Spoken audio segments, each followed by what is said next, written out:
दिल्लीतल्या संसद मार्ग पोलीस ठाण्याबाहेर राहुल गांधींचं ठिय्या आंदोलन, जंतर मंतर आंदोलनात जखमी झालेल्या विद्यार्थीसोबत एफआयआर दाखल करण्याची मागणी। 2014 मध्ये शिवसेनेसोबत सरकार स्थापनेचा प्रस्ताव होता, पण तो फेटाळला। पृथ्वीराज चव्हाण यांचा गौप्यस्फोट। फडणवीसांनी 250 नेते फोडल्यामुळे 2019 मध्ये आपणच प्रस्ताव पुढे नेला, चव्हाणांचा दावा।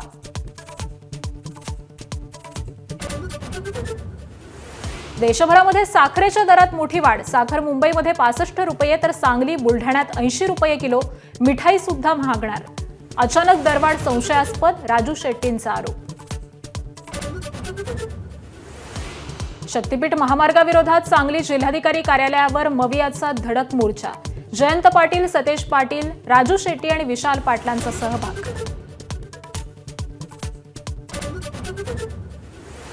मुंबई महापालिकेत प्रशासकीय कार्यकाळात 17 मोकळ्या भूखंडांचं आरक्षण बदललं। काही भूखंडांवर नव्या वापराचं आरक्षण प्रस्तावित।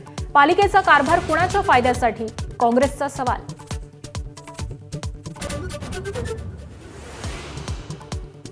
मुंबई एमएमआर मध्ये रिक्षा टॅक्सीची भाडेवाढ होणार। रिक्षाचं किमान भाडं 1 रुपयानं तर टॅक्सीचं किमान भाडं 2 रुपयांनी वाढणार। 1 सप्टेंबर पासून भाडेवाढ लागू होण्याची शक्यता।